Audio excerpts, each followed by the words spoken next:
变成。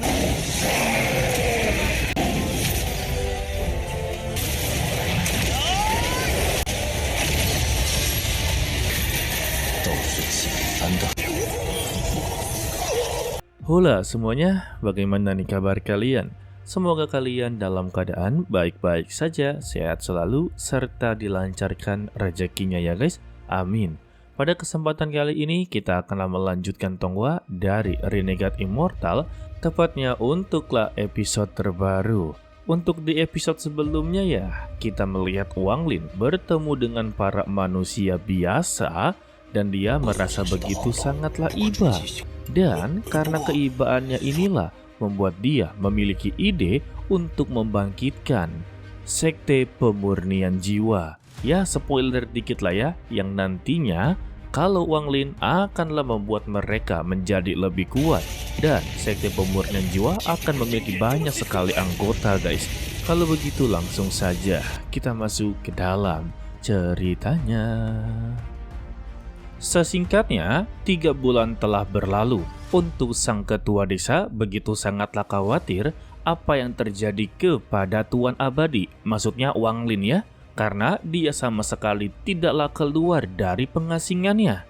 Ia sebagai manusia biasa pasti jugalah khawatir 3 bulan berada di dalam gua tanpa adanya kabar sama sekali juga membuat orang kepikiran guys. Namun yang ternyata Wang Lin sedanglah mempersiapkan beberapa materi agarlah bisa untuk mempelajari semua kemampuan pemurnian jiwa. Bahkan ya dia telah menciptakan banyak sekali jiwa-jiwa para binatang buas yang sebelumnya telah dia habisi guys. Setelah menyimpan seluruh materi di dalam sebuah giok, Wang Lin sangatlah siap untuklah menjadi guru dari mereka semua. Dan untuk orang pertama yang dipanggil adalah ketua desa. Dia disuruh untuklah mempelajari semua yang berada di dalam giok tersebut. Pada awalnya ya sang ketua desa merasa kalau giok ini sangatlah begitu berharga. Dia tidak pantas untuklah mempelajarinya. Tetapi Wang Lin memaksa dia untuklah mempelajarinya guys. Namun siapa sangka kalau sang ketua desa sama sekali tidak mengerti cara untuk menggunakannya. Dan Wang Lin mengarahkan kalau dia hanyalah perlu untuklah mendekatkan giok ke kepalanya. Tetapi ya tidak ada reaksi sama sekali. Wang Lin sedikit terkejut dan ketika dia periksa ternyata untuk akar spiritualnya belumlah dibangkitkan. Sehingga Wang Lin langsunglah membantunya untuk mengaktifkan kembali akar spiritualnya. Sebut saja seperti itu ya guys. Dan berkat dari semua itu ya, dia bisa melihat seluruh materi yang telah disimpan oleh Wang Lin. Dan Wang Lin langsung memberitahu kalau semua materi yang berada dalam giok adalah formula untuklah pemurnian jiwa dan metode pemurnian siap jiwa. Jadi ya, dia diminta untuklah mengingat dengan begitu hati-hati. Dan untuk sekarang, semuanya diserahkan kepada dirinya. Dan dia pun langsunglah menerima perintah tersebut. Sehingga ya keesokan harinya, sang ketua langsung mengumpulkan semua bahan-bahan yang berada di dalam formula giok tersebut. Salah satunya, mereka berburu banyak sekali binatang buas dan mengkulitinya, yang dimana kulitnya ini akanlah menjadi bendera jiwa mereka. Setelahnya, mereka juga mempelajari dasar-dasar sekte pemurnian jiwa. Sedangkan untuk Wang Lin, dia masihlah berfokus tentang kristal iblis, yang kini dia telah mendapatkan 3 kristal. Tanpa babi buya, dia langsunglah menyempurnakannya menjadi 1. Tidak sampai di situ juga, Wang Lin sangatlah penasaran dengan kekuatan dari kristal iblis tersebut, sehingga dia pun langsunglah menyerapnya. Dan dia bisalah merasakan energi yang begitu besar. Dia mengakui kalau energi iblis benar-benar begitu menarik. Sesingkatnya, beberapa hari telah berlalu. Kini mulai terlihat siapa yang paling berbakat dalam dunia kultivasi. Yang tak lain adalah Si San yang pertama kali bertemu dengan Wang Lin. Dan sang ketua langsunglah menghampirinya, meminta kepada dia untuklah jangan berpuas hati. memang dia adalah orang pertama yang berhasil untuk memurnikan jiwa. Tetapi ya, jiwanya ini masih perlu disempurnakan dan disegel di dalam bendera jiwa. Jadi, sang ketua meminta kepada seluruh penduduk membantu Sisan berburu binatang bersama-sama. Semua ini ya bertujuan agarlah latihannya berjalan lancar. Tetapi, Sisan langsunglah memberitahu sebetulnya dia telah berhasil untuklah menyempurnakan jiwa binatang buas. Dan dia pun langsunglah memperlihatkannya. Ternyata ya bukan binatang buas abal-abal ya, melainkan singa bersayap yang biasa kita sebut atau kita kenal sebagai Griffin. Sang ketua mempertanyakan bagaimana cara dia untuklah menaklukkan monster terkuat seperti ini. Ya betul juga ya, Sisan mengaku kalau dia bertemu dengan binatang ini dalam keadaan meninggal dunia.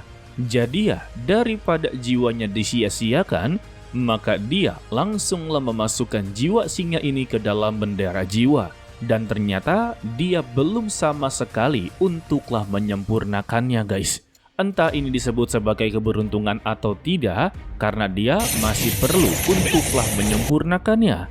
Dan untuk menyempurnakan jiwa yang telah mati, apalagi jiwanya begitu kuat, membutuhkan yang namanya kemampuan. Dan ternyata ya kalau Sisan masih belum mencukupi, yang dimana jiwa singa ini hampir saja menghancurkan tempat mereka. Beruntungnya saja Wang Lin datang untuklah membantu menghentikan kekacauan ini.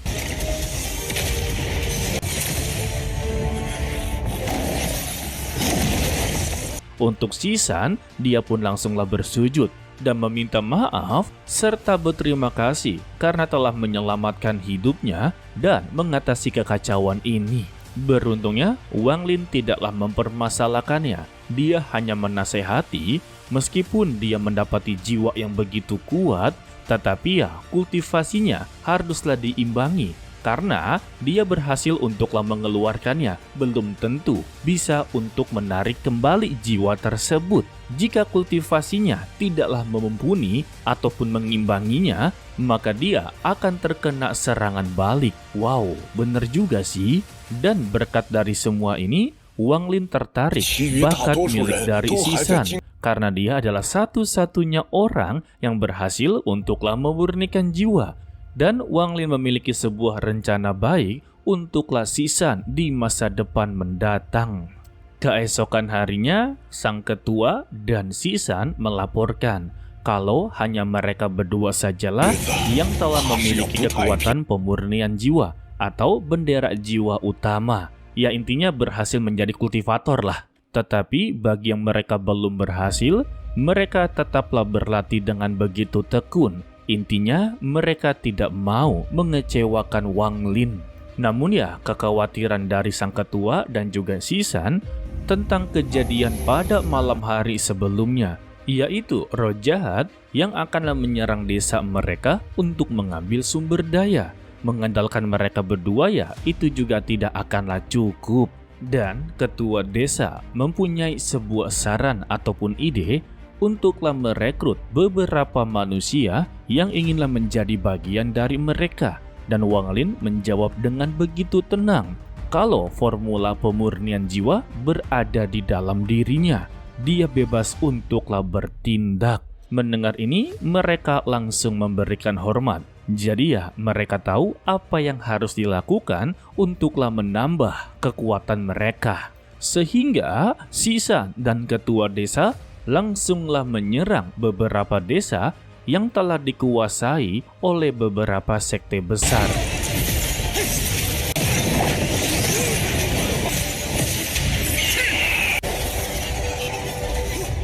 Jadi ya konsepnya itu seperti peperangan mengambil wilayah. Siapa sangka hanya dengan 2 orang saja mereka berhasil untuklah memenangkan pertarungan tersebut. Dan untuk para warga juga berhasil diselamatkan serta bersedia untuklah menjadi bagian dari mereka. Dan ya rata-rata yang diselamatkan ini adalah manusia biasa guys, bukanlah para kultivator.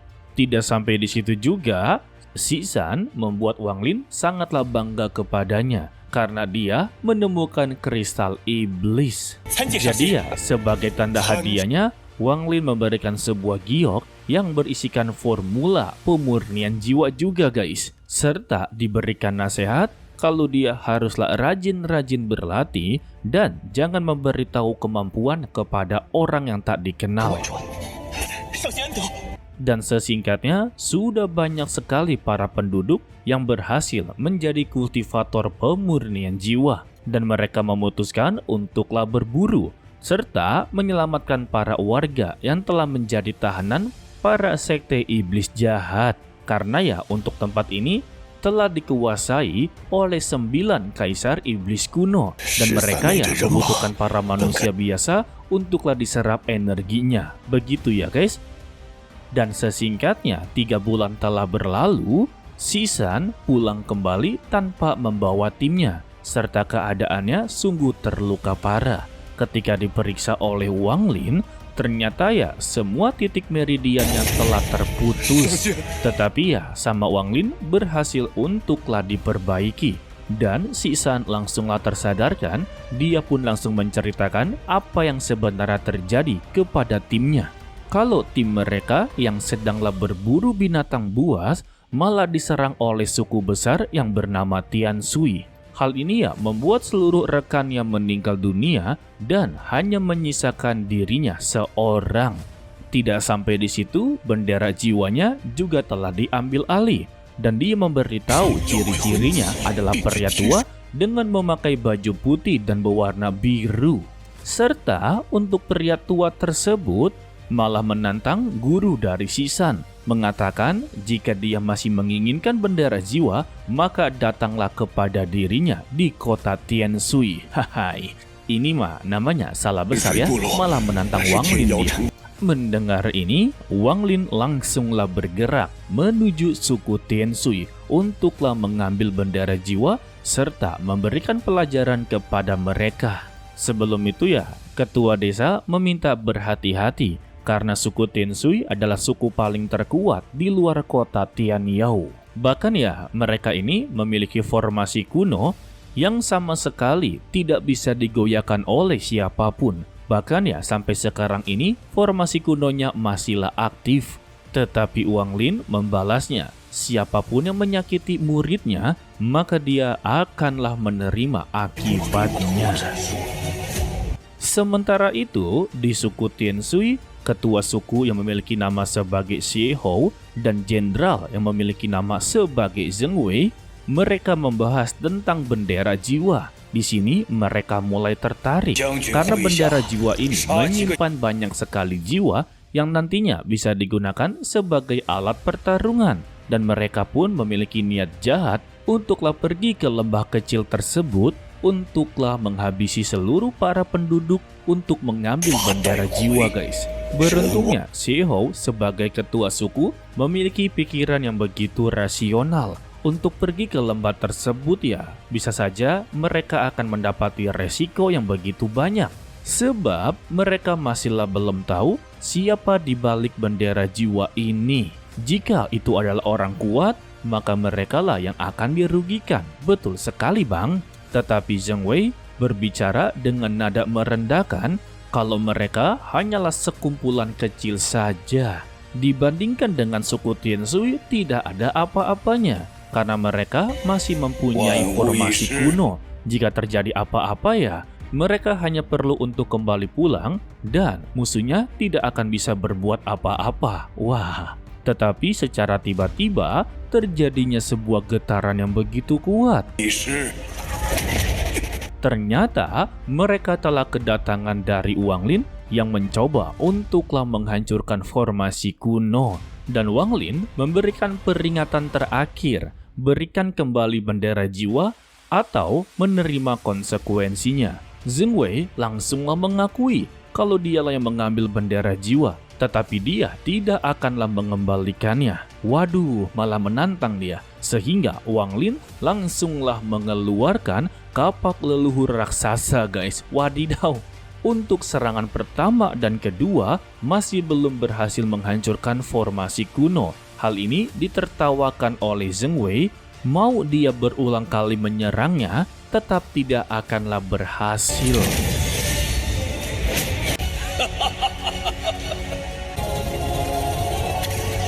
Tetapi Wang Lin bukanlah orang yang bodoh. Kapak leluhur raksasa langsunglah mengitari formasi tersebut, yang membuat tanah ini berhasil diangkat oleh Wang Lin dan dibawa pulang kembali, guys.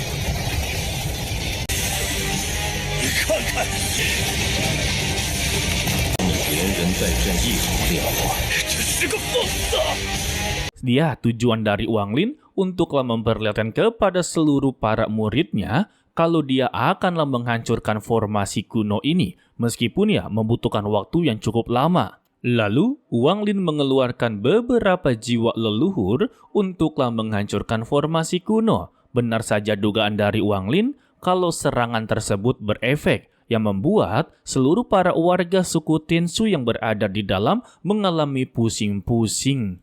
Dan untuk ketua suku Tianshu meminta kepada Zheng Wei untuklah bertanggung jawab karena dia sendirilah yang menyebabkan semua ini. Tetapi bukannya menyerahkan bendera jiwa, malah menyerang ke arah Wang Lin. Padahal yang diinginkan oleh Wang Lin hanyalah bendera jiwa dan berbicara baik-baik. Alhasil ya, dia pun mendapati konsekuensinya dengan cara dihabisi. Dan jiwanya langsunglah diambil ke dalam bendera jiwa. Selanjutnya, Wang Lin meminta kepada Si Hou untuklah membuka formasi kuno. Dan sekarang suku Tianshu menjadi tawanan dari Wang Lin. Ya, ujung-ujungnya mereka juga menjadi bagian dari Wang Lin atau bagian dari sekte pemurnian jiwa. Dan kita bisa melihat kalau bendera pertama milik dari Wang Lin telah diberikan kepada Si San. Dia mengingat janji dia kepada Du Tian untuklah membangkitkan sekte pemurnian jiwa. Semoga saja langkah dia ini bisalah membangkitkan sekte pemurnian jiwa. Dan Wang Lin langsunglah mengganti nama suku tersebut menjadi suku pemurnian jiwa. Dan kita bersambung untuklah episode kali ini ya guys. Mimin ucapkan terima kasih kepada kalian yang telah menonton sampai akhir. Pesan dari Mimin, tetaplah menjadi orang yang baik walaupun itu sangatlah sulit. To be continue, sampai jumpa di video berikutnya. Bye-bye.